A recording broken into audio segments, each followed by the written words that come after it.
All right. So today's talk is entitled Eat Life's Elephants, How to Crush Your Biggest Goals. Before I get into that, I'll just give you a little bit of background about me. My name is pronounced Kubina. It's Kubina Holder. I work for a boutique management consulting firm. We help small, medium businesses more effectively scale and grow, something I enjoy doing. The website, if you want to find out more, is right there on the page. That's all about us.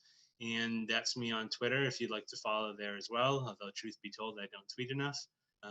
And that's about it for me. So, if you're here, you know, you have some concept of an elephant, which is something big you want to accomplish that seems impossible. This talk was kind of generated from my experience and that age-old question, you know, how do you eat an elephant, right? One bite at a time.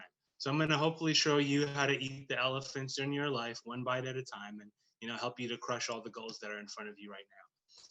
So here's what started me down this rabbit hole. 3 years ago, I weighed close to 240 pounds.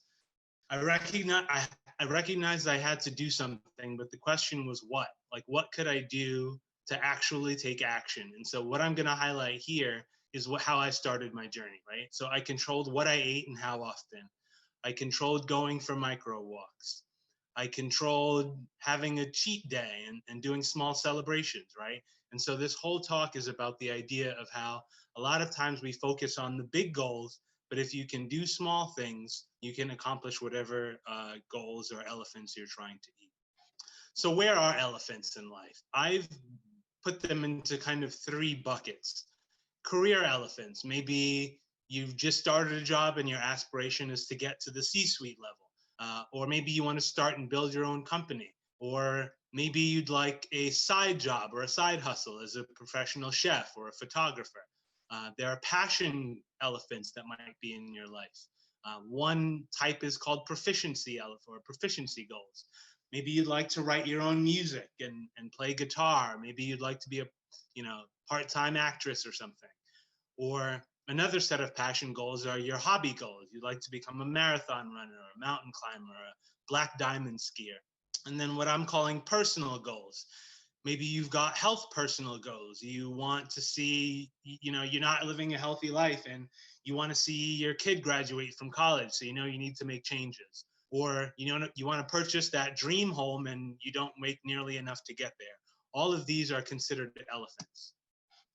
Now, before I get into what to do, there's a lot of myths I want to dispel. The first one is that success or eating your elephant happens overnight. And one example people talk about is Eric Thomas. Eric Thomas, for those who don't know, is considered maybe one of the most bankable motivational speakers probably on the planet. And a lot of people think, oh, he just blew up and now he has his dream job coaching, you know, NBA teams and high profile organizations. But how he started was every Monday he uploaded a video to YouTube. And the video could be 2 minutes and 32 seconds, or the video could be 35 minutes. But those were the small bites he was taking. And then they got lucky. Well, a lot of people here have heard, you know, people who win the lottery are highly prone to go broke.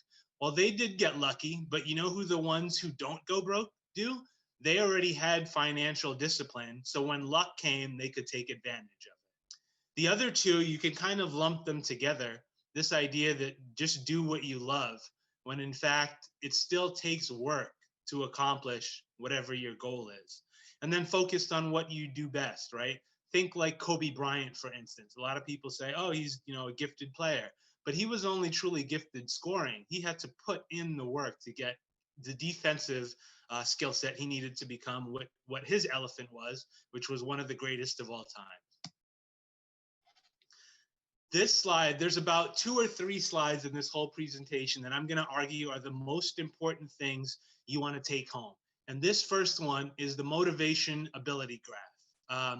The idea is people don't take action if the action it requires too much motivation and is too hard to do, right? So that's what that curved line is, right? So look at the blue dot on the bottom right-hand corner. It's a combination of easy to do and low motivation. Look at the dot in the top right-hand corner. High motivation, hard to do. What is an example? Think like oh, I'd like to lose, 100 pounds in 3 months. That's way too much motivation and way hard to do. Even if you work out once or twice, you'll immediately become demotivated and you'll stop doing it, right? Now, the science says to get over that action line, that line at which you actually take action, you can think about doing things that take 30 seconds or less. And I'll highlight some examples as we go on. But the science essentially says, a 30-second, something you do for 30 seconds becomes something you can do for 60 seconds, for minutes, for hours, and soon you're, running whole marathons if that's your elephant. So why do you want to take small steps? Well, the science shows us that one, taking small steps keeps you on track. One. Two, the act of taking small steps will actually boost your motivations and your emotions and your perceptions about what you think you can accomplish. So once you start to see a little bit of success, you'll recognize, hey, I made a little success doing just XYZ ABC. What happens if I give it 5% more, 10% more? Right? So the impact of progress multiplies.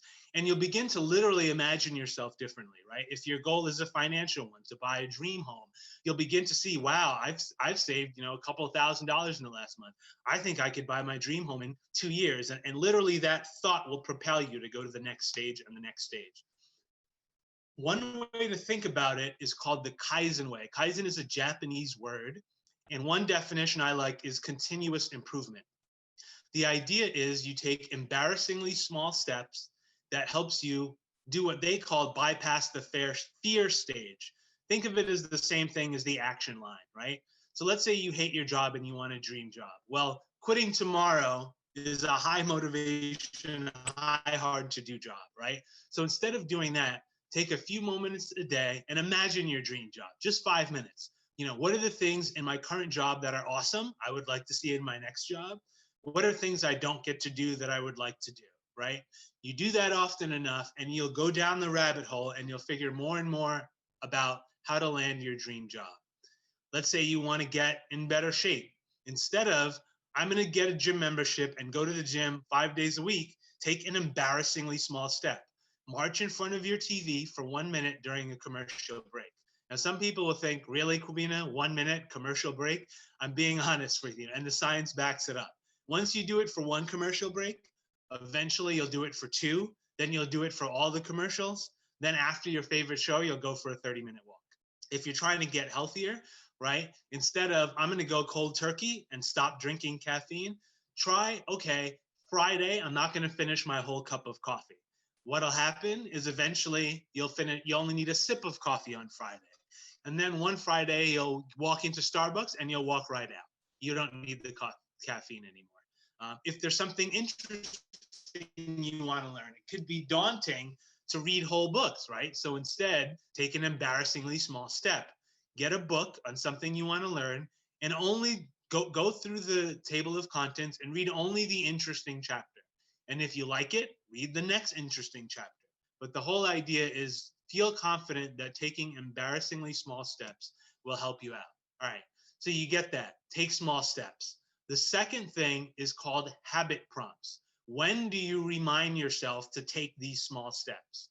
The first two are the ones that most people use. External prompt. An external prompt is something like you set an alarm on your phone. Make sure to work out today at 5:30. That's an external prompt. An internal prompt is something like, over the course of the day, you're walking and you think, man, too much energy. I burned way too much energy walking up those stairs. I'm out of shape. That's an internal prompt. It happens naturally as an occurrence of your thoughts.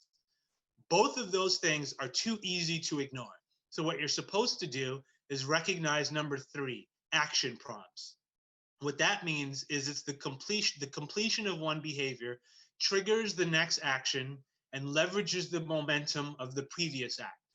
So I'll give you some examples. The way to think about it is after I blank, I will blank. The whole idea is to remind yourself when to take your small, embarrassing step at the most critical point so that you actually take the step. So you want to get healthier. All right, after I start my morning coffee, I will set out my vitamins. That's your action prompt.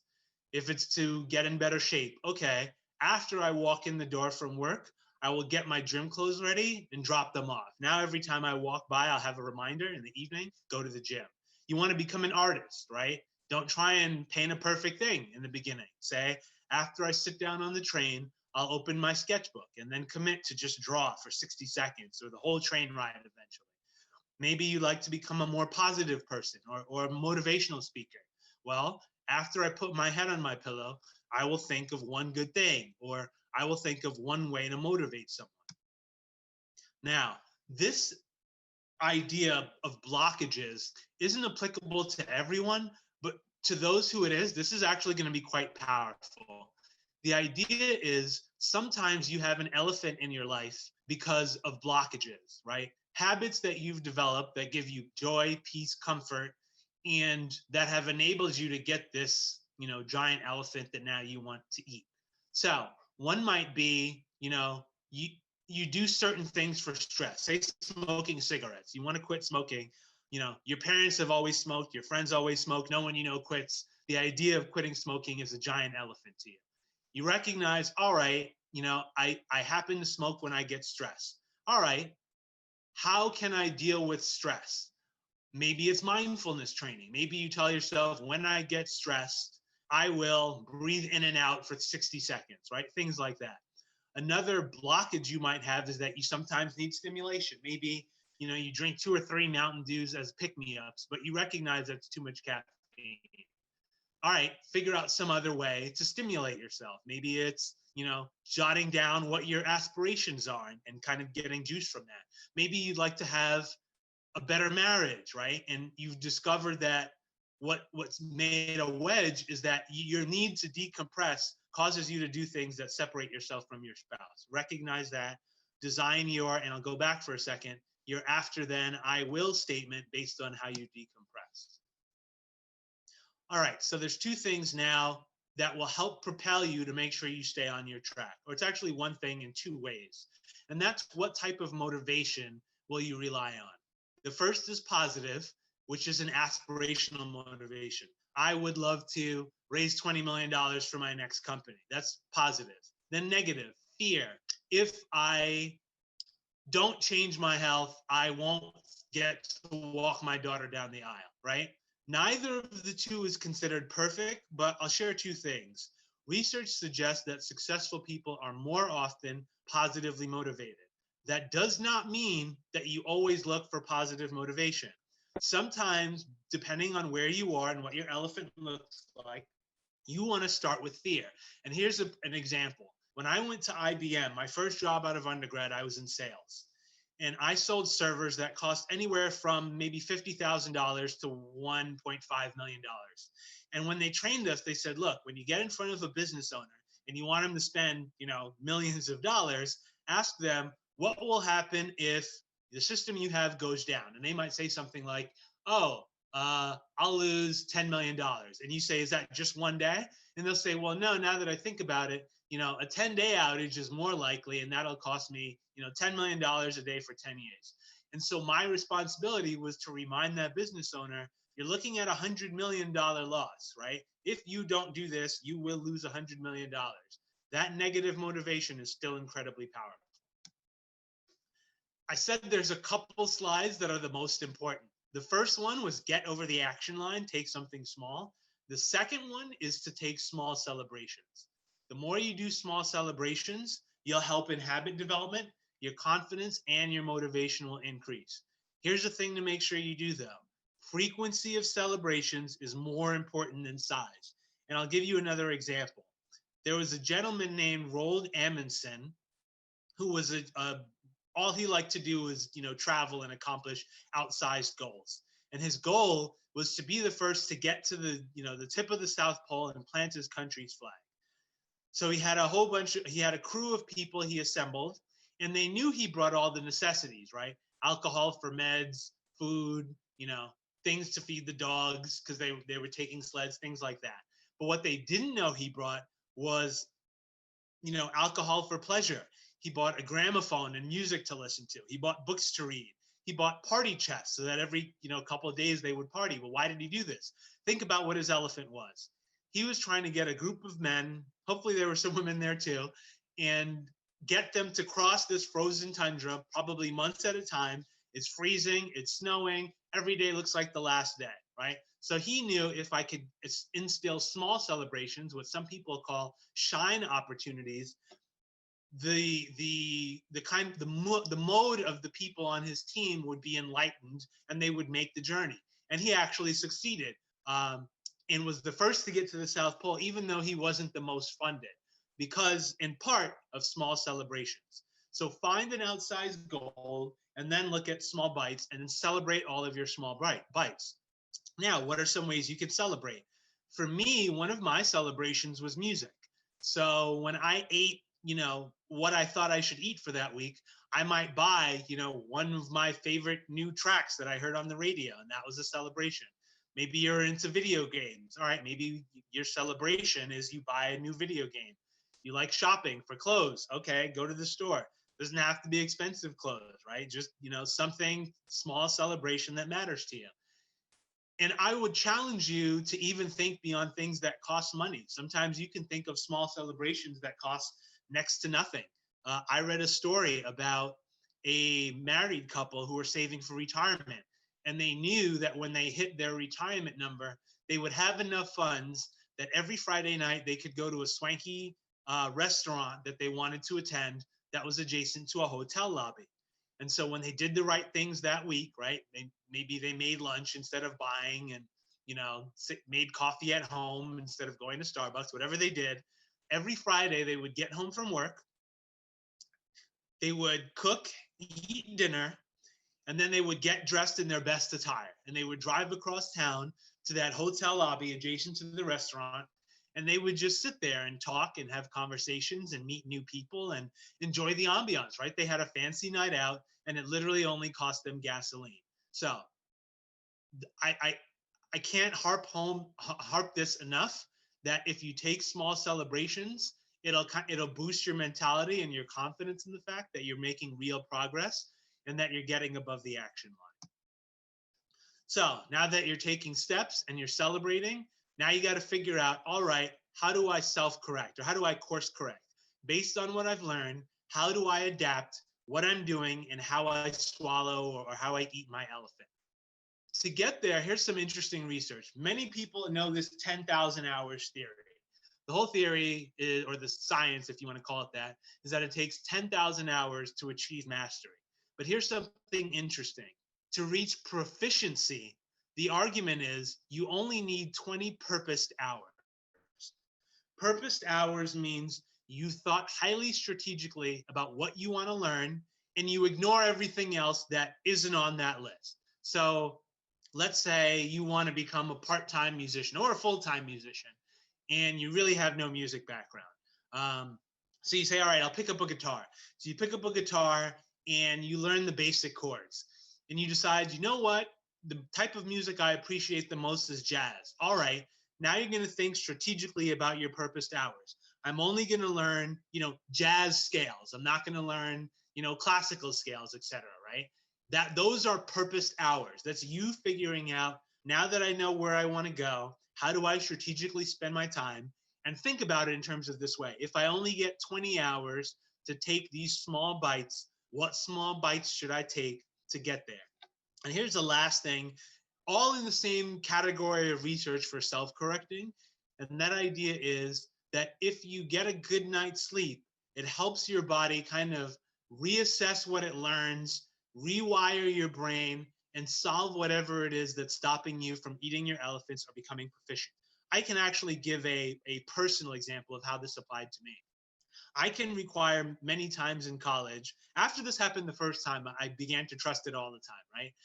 I have something I'm trying to figure out. Maybe it's for a problem set or a project I have to do, and I hit an impasse. I can't figure out what to do next. And I've been doing it for hours. So what I'll do is, all right, I'm not getting anywhere. I'm going to go to bed. And what would interestingly happen is sometimes it would be 3 a.m., sometimes it would be 5 a.m. But I would wake up and immediately know the answer to what I was trying to solve. So the science says it, my experience says it. If you're having trouble, figuring out this self-correcting piece, what you should do next, put the time in to do it, to figure it out, and then get some rest. And hopefully that will, help you figure out what you should do next. So if you do those things, the next thing is you need to build an alliance. It's hard to go alone. What is that phrase? If you want to go somewhere short, go yourself, something like that. And if you want to go far, get people with you. It's the same idea.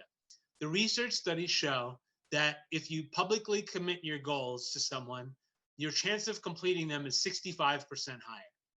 If you get what's called a success partner, a type of accountability partner, your chance of success goes to 95%. Let me break down what the difference is between these two and why you shouldn't just jump to one over the other.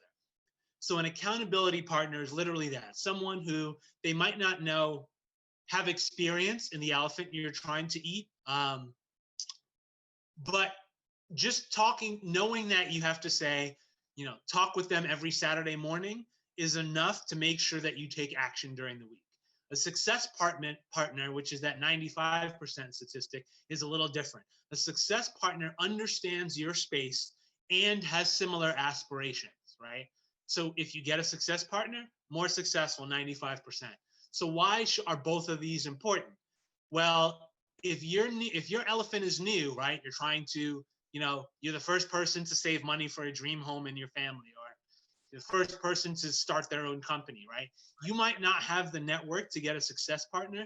That's okay. Start with an accountability partner. I want to tell you a story. It's actually based on a popular TED Talk on why accountability partners are actually very successful. There was a gentleman, he has this thing, he calls them self-organized learning environments.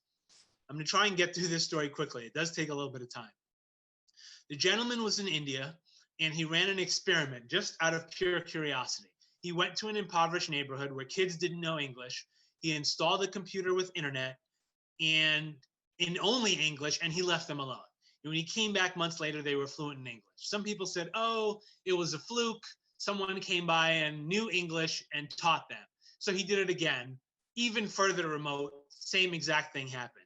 Someone else said, oh, well, language is intuitive. That's the only reason why that worked. So they challenged him. They said, can these kids who don't know English and have very poor educations, can they learn how DNA works in the body?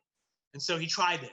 He set the computer up with internet, told them, even though they didn't even understand what he was saying, learn how DNA works. He came back months later. They made significant strides, but not perfect. So he said, how do I get them over the hurdle? So he found a teacher. He said, hey, I'm going to run this experiment. I want these kids, no education background, no English. I need them to learn how DNA works in the body. She said, how am I supposed to do that? I don't know anything about DNA. He said, all I want you to do is every time they get discouraged, remind them how far they've come and remind them that they're capable and you believe in them. And literally, just having this lady who knew nothing about DNA increased the level statistically enough so that all this guy's detractors said, all right, your idea behind self-organized learning environments, that people can teach themselves, all right, there's weight behind that, and they believe it. So build an alliance. If you can't get a success partner, start with an accountability partner, get some success under your belt, then move to a success partner. That would be my direction on how to go. So here's some examples, because I recognize, a lot of people on the call, your elephant, will be different. So I wanted to kind of give a little bit more ideas about what eating elephants look like. You're looking for your ideal job, don't quit your job tomorrow. Instead, look up, spend 5 minutes on Ideal, Indeed, once a week until you begin to see things you like, and then let that change the course of what you look for. You have a startup idea. Don't sit down and, try and hammer out a 20-page business plan over the weekend. Spend 5 minutes a day, again, Kaizen, embarrassingly small steps, researching your idea and figure out if it could actually work. You have a passion goal, you want to become a singer, maybe do karaoke by yourself once a week or once a month till your confidence builds. And then invite people to go karaokeing with you and get their feedback. And then after you do that, maybe you hire a voice coach, right? Take embarrassingly small steps. Work out for 5 minutes a day. Some people will think, really, Kubina, I'm trying to lose, 70 pounds. What's 5 minutes a day going to do? Well, 5 minutes becomes 10 minutes. 10 minutes becomes 20 minutes. I actually remember seeing something when I was little that I didn't understand till I was older. I remember being at home and seeing the house we lived in had the stairs had a one level landing. So it was up one step and it was a landing of about 3 feet by 3 feet. And I remember my mother going up and down that landing for 5, 10, 15 minutes at a time. And I remember thinking, what on earth is she doing? And what she was doing was Kaizen method, right? She was saying, all right, rather than commit to going to a gym, I'm going to just run up and down the stairs in my house for 5 minutes. And then when that becomes easy, I'll do it for 10 minutes. And when that becomes easy, I'll do it for 20 minutes. And eventually you'll want to join the gym, but don't start where you're taking off a bigger bite than you feel like you can actually eat. Again, there might be personal elephants. Drink one sip less of coffee. Don't try and go cold turkey. You want to save for your dream house or to invest in your company? Start by saving in a piggy bank. Learn the discipline of saving money. And here's the science. If you don't believe anything I said, right, I'll tell you this. There's a book called The Power of 1%. And the first thing they start off by telling the reader is, if you make, and this is statistically true, if you make a 1% improvement every day, at the end of the year, you'll be 37 times better. So it's an example. The British cycling team was the laughing stock of the cycling world. And they said, all right, we're going to make 1% improvements over the course of the year. And our hope is we'll be a championship team in 5 years. They said, how do we improve in diet? By 1%. How do we improve our workouts? By 1%. How do we improve our sleep? By 1%, right? And they ended up crushing their goals. Instead of 5 years, they were champions in 3 years. So I'm reminding you, right? Take these small steps. I promise you the small steps will compound over time, and you'll see that success that seemed almost impossible when you started your elephant eating journey. So, goal settings. You'll notice I never talk about, I've yet to say, have a giant, timeline for your goal. And here's how you should think about it. Businesses, see, the term I have on the top of the screen is called a bag. It stands for big, hairy, audacious goals, right? If you're a company, you sell 100 million, you think you can sell $100 million in product, you want to push your team to sell 150, that's a great opportunity to think big in a year.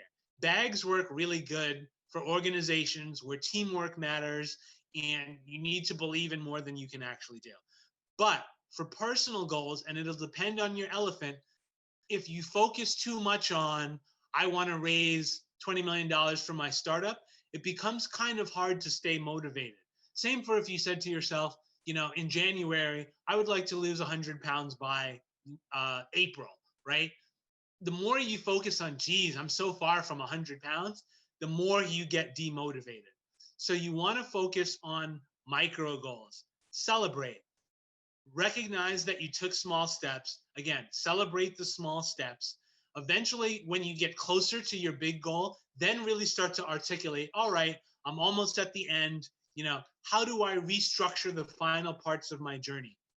One way to think about it, there's a lady named Rosabeth Moss Cantor who has a kind of theory that the hardest part of, and I'll adapt it, I'll call it eating your elephants, is the middle of the journey. And here's why.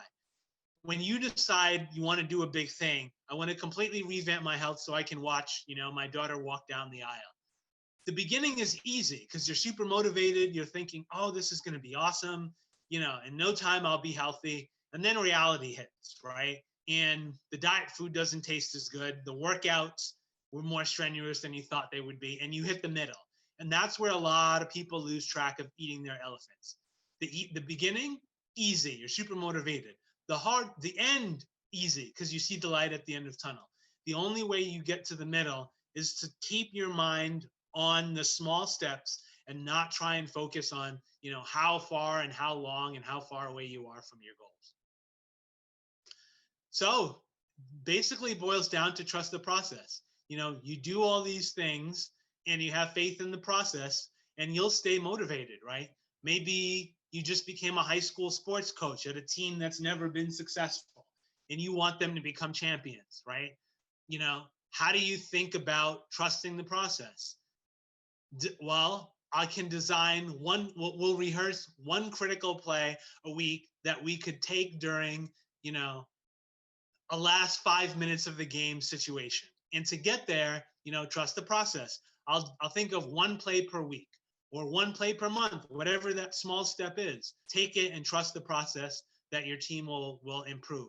If you're a writer, right, commit to, I will write for 60 seconds a day.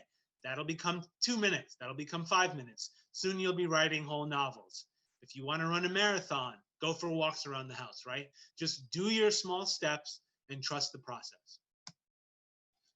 So that's all I got for you. I've kind of put the most critical things on this final slide on how you can accomplish anything. Figure out the smallest step to take. Make sure to prompt your new habits at the right time. When's the best spot to remind yourself? Make sure to celebrate along the journey. Course correct as you go, and get a partner to keep you accountable.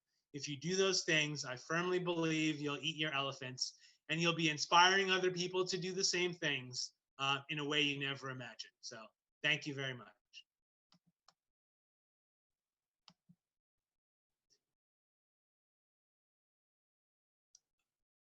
Jamie, if you can unmute people, we can do questions if anyone has any questions. Yes, absolutely. If you just raise your hand if you have a question, and then I can go ahead and unmute you.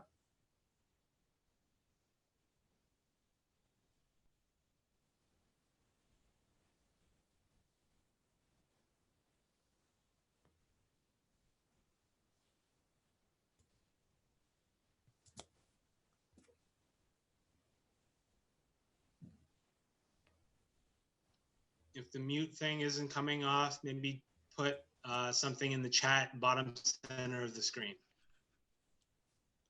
Looks like. What do you do in the case of things didn't go well and you need to restart, that kind of thing? What kind of things do you do to get yourself back motivated towards your goal and those? I would say I said there were I argue the two most important parts were figure out small bites and have celebrations. I would say figure out if what you're doing isn't working, you need to adjust your small bite, because the science says the act of taking small bites will be encouraging. So if you're taking, if you're not learning, because that you'll learn before you see results, right? That's the order that it'll work in. So figure out, if I'm not learning, all right, how do I kind of readjust to make sure that I'm actually learning? Because you'll learn before you see results. You'll learn what's hard and what's difficult or what's easy, or when the right point in time is to remind yourself to do something. Okay, I was thinking of it more towards like either the losing weight or saving money, and you've spent extra money or you didn't eat right, so you put some weight back on, to get yourself going forward again after maybe a backslide. So I think that boils down to, reassessing what your motivation is, right? I said there's two types. There was the positive and the kind of fear, like what will happen if I don't. Remember, you take small celebrations or what they call shine after you've done what you believe you should do, right? So there were times in my weight loss journey, right? I started at 240 pounds. I got down to 145 pounds. There were times when if I ate right, even if I got on the scale and was like, that's odd, I thought I should have lost a pound. If I did the right thing, I was okay doing a small celebration. Where you shouldn't celebrate is if you didn't do the wrong thing, right? Right. Yeah, that's where you want to go. Thank you for the question. Oh, you're welcome. And congratulations on the weight loss. I'm working on mine as well. Sure. Glad to help. I'm still trying to get to your 240. We all start we all start. Yeah, I know. Thanks. Not a problem. Thank you. Hi, Kwabena. Great presentation. Thank you so much for sharing such motivational content today. It definitely inspires me to think about what I need to do in the new year, because we are closer to the end of the year and getting ready to figure out what our goals might be and what we want to do and implement for 2021. So my question to you is, you shared a lot with us around like how to kind of take those small steps. I'm curious, what are you thinking about for 2021 in terms of putting these same habits and practices into place? Sure. All right, I'll tell everyone what one of my elephants that I'm trying to swallow. I said in the beginning that my background is I work for a management consulting firm. And one of the things I think about, I'm very passionate about seeing people be able to, live a good life, provide for their families, get to travel the world and enjoy all the, things that the world has to offer. I recognize that at this point, I can only help companies on a one-to-one basis. So you sit down with an owner, you figure out what it is they'd like to do or what success looks like for them, and you walk them through it. What I'd like to figure out for the new year is how to multiply that ability without physically being there. So what I'm trying to figure out is, can I I'll call it digitize all the tools my firm uses to help companies in a way that someone who runs a company can get access to a set of resources that without my one-to-one coaching, they can become phenomenally successful, right? And so for me, what I've been doing is I've been committed. I started it literally this week. I was thinking about this talk because I said I should be doing more of this stuff. Is all right, take 5 minutes a day and ask what's one thing I did today that was impactful for my client that I might be able to digitize. And so my hope is that in 2021, if I take enough small Kaizen, small steps in 2021, I'll figure out a solution, some form of a digital solution, web solution that'll help companies be more successful. That's the elephant I'm trying to eat in 2021. Great. Thank you for sharing. Appreciate it. Thanks. Appreciate you, sis.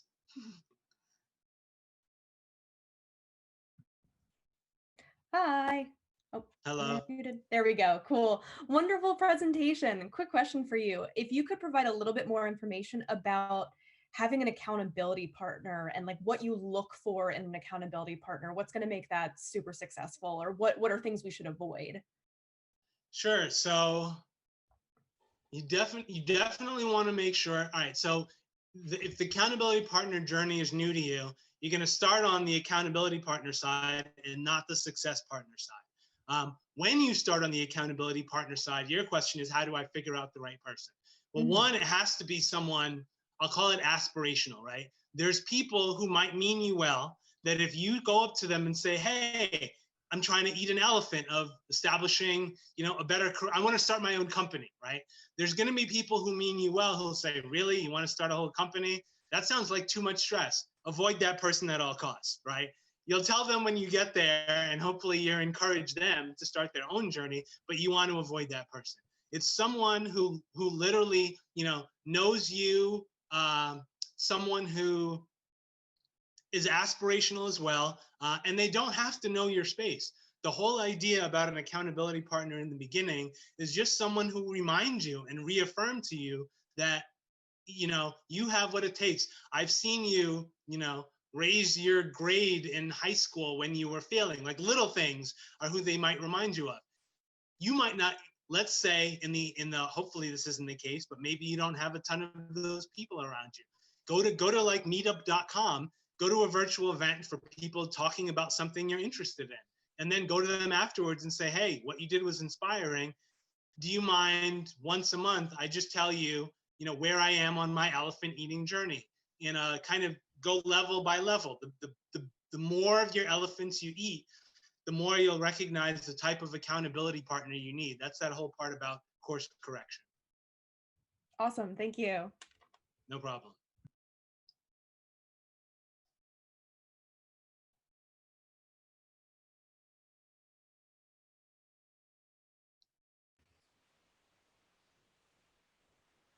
Great. So we are nearing the end of the talk. Does anyone have any last questions? Yeah, I actually have one, and it's tied into the last question. When you're, I guess, like when you're looking for an accountability partner and you run across someone that you feel like would be a good fit, how would you initiate that conversation? Recognize that I would say start with humility. hey, look, Mrs. Such and Such, I have this new goal. I feel like you're someone who can make me crush my goals, right? And add a little bit of flattery. I really admire what you've done in the fill in the blank space, what you've done in the weight loss space, what you've done in the fundraising space, what you've done in the getting healthy space, right? And I really feel like someone with your expertise can help me. I don't want to take too much of your time. Can we meet for 10 minutes a day on a Saturday morning, virtually now, in a way that could help me to kind of get the kind of success I admire in people like yourself? So use a little bit of flattery. I think that'll go a long way. Okay.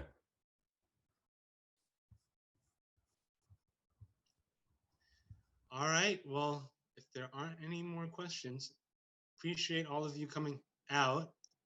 Jamila, do you have a question? I saw you just come off mute. There was a question in the chat. Oh, let me see. I do have it here for you. So it says, with your successes, did you have an accountability partner on the way with your weight loss and or career goals, and how did that help? Yeah, so for me, actually, both those answers are family. Career goals is, I have an awesome dad who's taught me a ton and continues to, inspire me and remind me that I can do more than I'm doing now. My sister has done similarly with me, right? We help each other to kind of push our boundaries and strive for what's next. So I don't think 100% certain I wouldn't be able to have even gotten to the point of a talk like this today without the two of them. And then same for my weight loss, but then also the doctor. The doctor was good at reminding me, you need to get a little bit better at your weight, 3 years ago. And so for me, it was always, when I know I'm going to go in to get my checkup, I wanted to make sure I improved from month 1 to month 2, et cetera.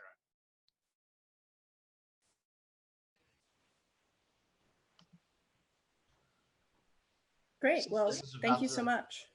I was going to say real quick, for all the, I noticed this.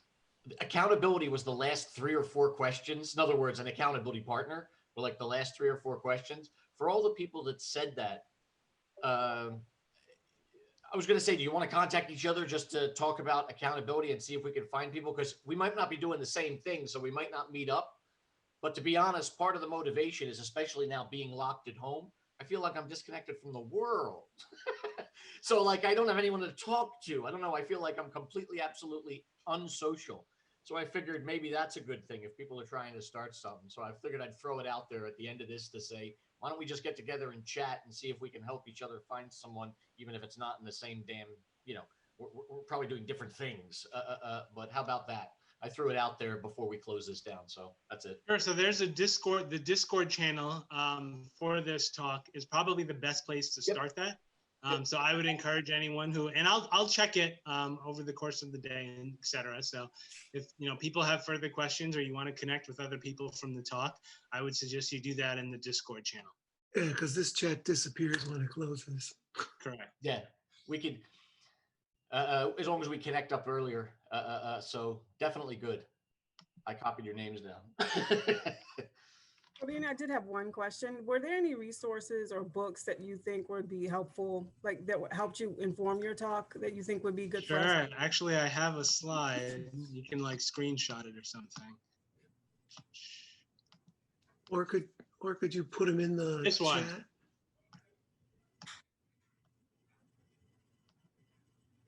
These are the books. I'll type them up and put them in the Discord chat. But if you wanted to take a quick snapshot of some of where I got my research, these are 4 books that were incredibly powerful. Okay, thank you. Thank you. Yes, I have 2 of the 4 of those. Now I just have to read them. There we go. Don't try and read the whole thing at once. Start with what's interesting. Yeah, I know. All right, thanks, guys. Yes, thank you so you. much. Thank you.